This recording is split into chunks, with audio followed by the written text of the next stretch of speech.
Imagine looking around your garden in September and realizing you already have everything you need to create a whole new collection of plants. No expensive nursery bill, no complicated equipment, no greenhouse required. Just one healthy, established perennial, a little patience, and the right propagation method. September is one of those months that gardeners sometimes overlook. Summer is fading, some flowers are finishing, and attention often turns toward cleaning up the garden.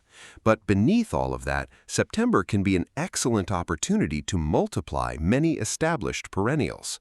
The soil may still be warm, temperatures are often becoming gentler, and plants are preparing for the cooler months ahead. And today on Daily Garden Gate, we're looking at 10 perennials that can be especially easy to propagate around this time of year. With the right plant and the right technique, one established bush or clump can potentially become several new plants. In some cases, you can turn one mature plant into 10 or more divisions or cuttings over time. Before we begin, though, there is one important point. Propagation is not about forcing a plant to produce as many pieces as possible. The goal is to create healthy new plants without seriously weakening the parent plant. Always start with a vigorous, disease-free specimen. Use clean tools and adjust the timing according to your local climate. If September is still hot where you live, you may need to wait until temperatures moderate. If you're in a cooler region, conditions may already be ideal.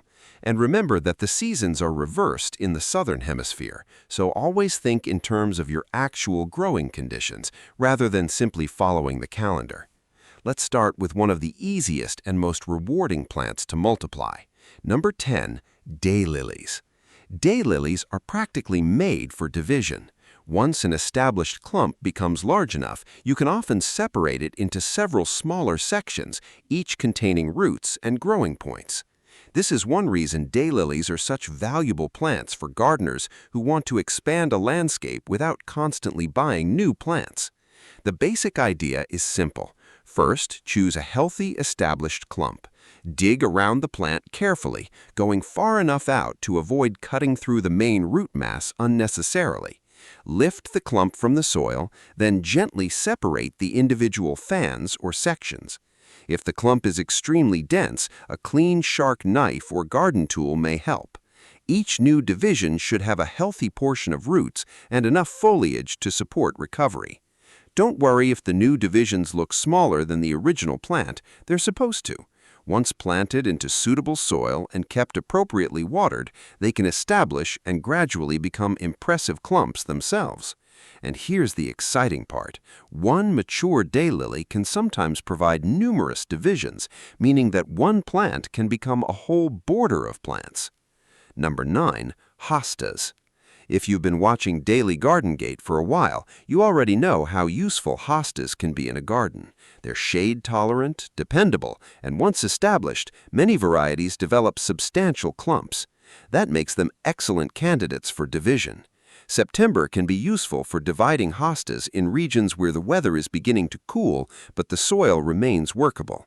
The plant has already produced much of its seasonal growth, and the cooler conditions make establishment less stressful than dividing during intense summer heat. Begin by digging around the hosta and lifting the clump carefully.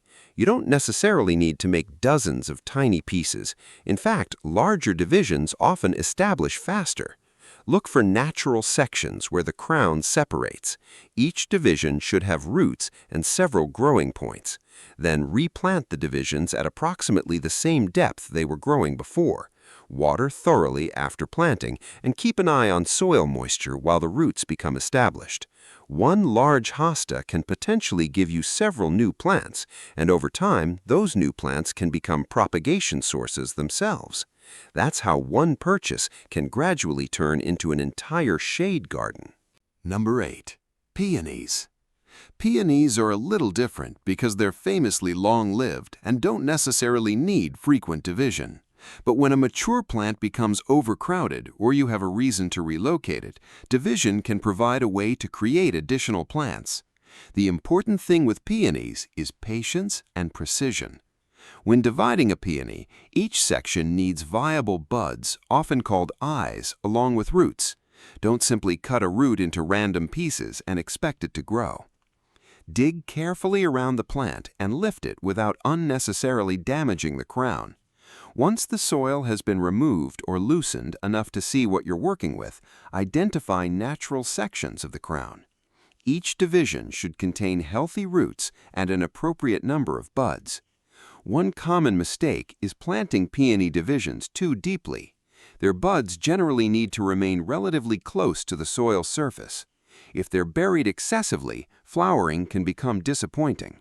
So don't rush this one. Peonies reward careful handling, and a properly divided plant can remain in the garden for many years. Number 7. Bee Balm. Bee balm, also known as Mornata, is a fantastic perennial for attracting pollinators, and established plants can spread into substantial clumps. Once the center becomes crowded, division can be an excellent way to rejuvenate the original plant while creating new ones. Look for healthy outer sections of the clump. Dig up a portion with roots attached and separate it from the main plant. You don't necessarily have to lift the entire plant if you only want a few divisions. In some situations, you can carefully remove a section from the edge of the clump and leave the rest undisturbed. Plant the new division promptly, water it well, and give it time to establish. And because bee balm can spread enthusiastically under good conditions, this is one plant where you may actually find yourself with more new plants than you expected. That isn't necessarily a problem. You can use the extras to fill gaps, create a pollinator border, or share them with friends. Number 6. Black-eyed Susans.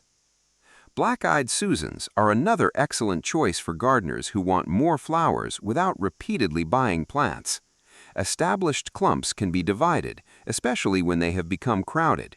The process is straightforward. Loosen the soil around the plant, lift the clump, separate healthy sections, and replant them. One thing to remember is that September conditions vary dramatically if your area is still experiencing intense heat and dry soil. Don't divide simply because the calendar says September. Wait for a more favorable window. Propagation should work with nature rather than against it. Once the new sections are planted, make sure the soil doesn't become excessively dry while they establish. At the same time, avoid turning the planting area into a constantly saturated patch. The goal is consistent, appropriate moisture and good root contact with the soil. Number 5. Yarrow. Yarrow is one of those plants that can make a gardener feel like they've discovered a secret weapon. It's generally tough, adaptable, and capable of forming expanding clumps. Division is one of the simplest ways to multiply it. Choose a healthy, established plant and separate a portion with roots attached. Replant that division in a suitable location with adequate light and well-draining soil. Yarrow generally doesn't appreciate sitting in constantly wet ground, so drainage matters. And don't feel that every new division needs to go into a formal flower bed. Yarrow can be useful in pollinator-friendly landscapes, cottage gardens, borders, and naturalistic planting areas. A single mature clump can potentially give you several new plants, allowing you to repeat a color or texture throughout the garden without purchasing each plant individually. Number 4. Sedum. Now here's a perennial that gives you another propagation option. Many sedums can be propagated from stem or leaf material, although the exact method depends on the species. For larger clumping sedums, division can be particularly straightforward. As September arrives and the weather begins to moderate, you can take healthy sections from an established plant and replant them. Sedums generally prefer well-draining conditions, so don't bury them in heavy, constantly wet soil. One mistake gardeners make with succulent-type plants is assuming that more water automatically means faster establishment. It doesn't. The roots need moisture, but they also need oxygen. Overwatering can create conditions that encourage rot rather than healthy root development. So when you divide sedum, think about drainage first. And because sedums can provide valuable late-season flowers for pollinators, multiplying them can also extend the ecological value of your garden. Instead of having one patch, you might eventually have several. Number 3. Garden phlox. Garden phlox is another perennial that can become crowded over time, making division useful. If your established phlox has developed a large clump, September can be a good time to consider creating new plants in regions where temperatures are cooling. Dig around the plant and lift the clump carefully. Separate it into healthy sections, making sure each division has roots and sufficient crown material. Then replant immediately. Phlox benefits from good air circulation, so don't automatically plant every division directly against another plant. Spacing is important. Good spacing can help foliage dry quickly after rain or watering and can reduce the conditions that encourage certain common fungal problems.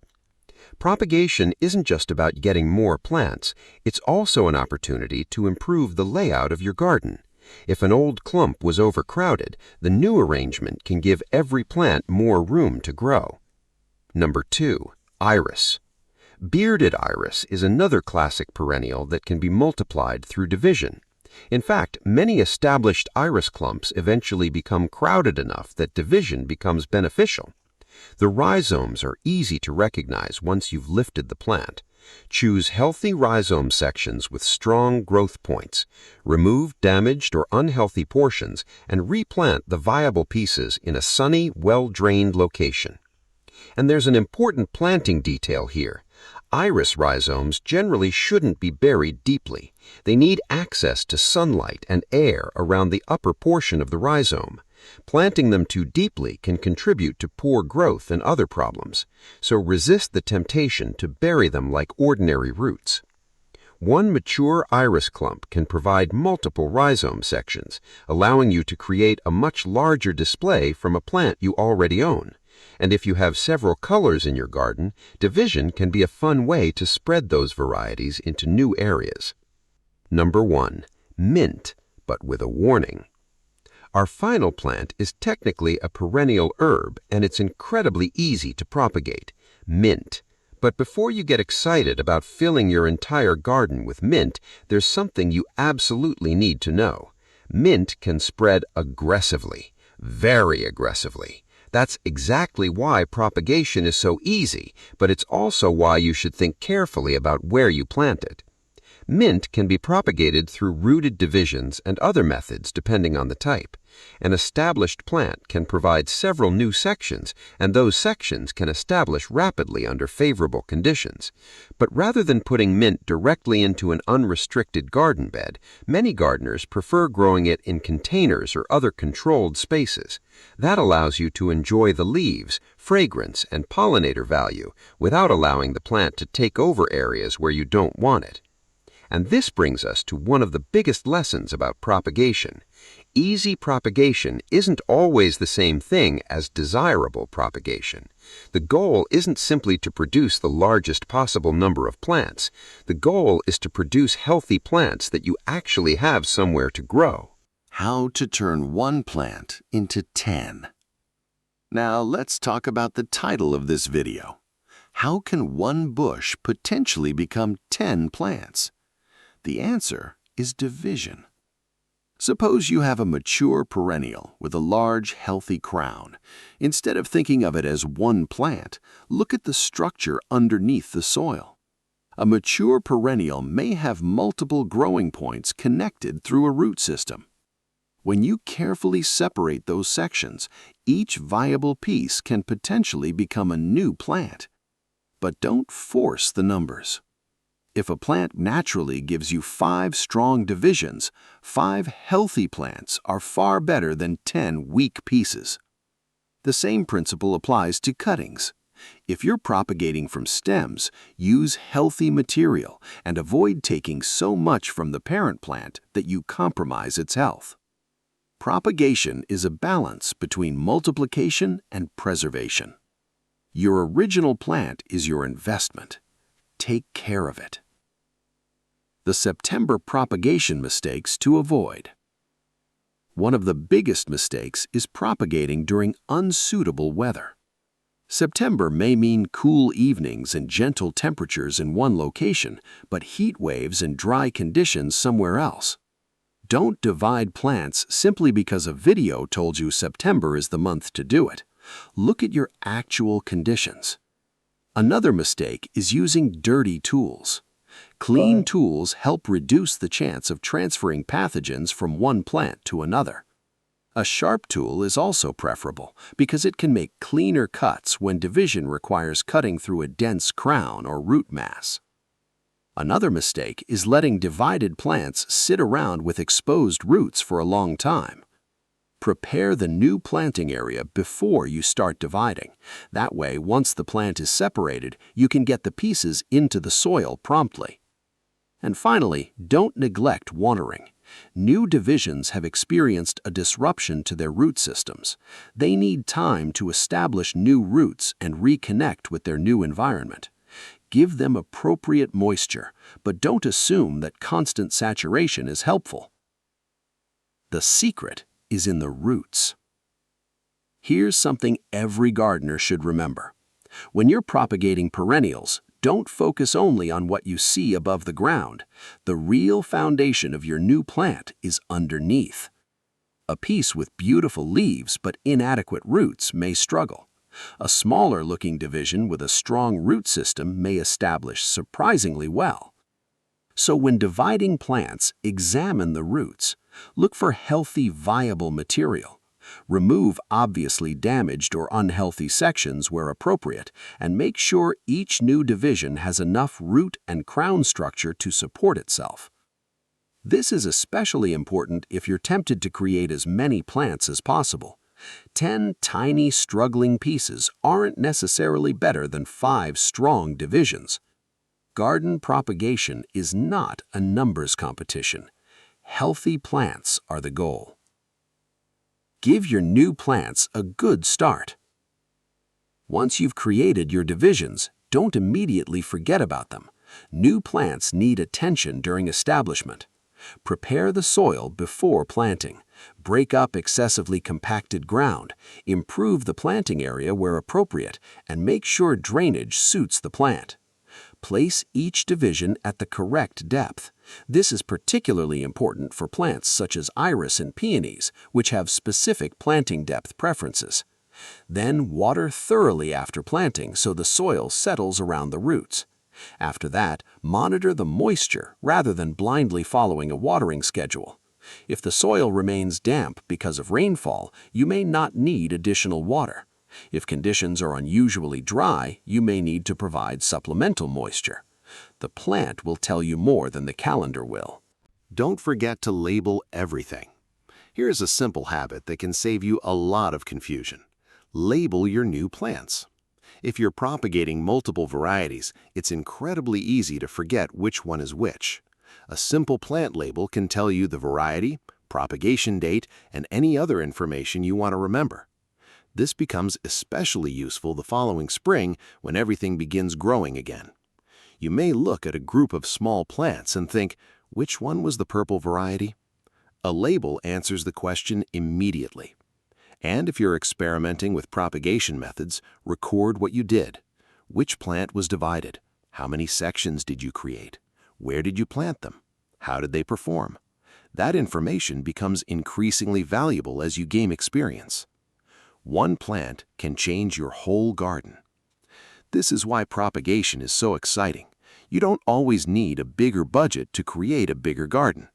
Sometimes you need a different way of looking at the plants you already have.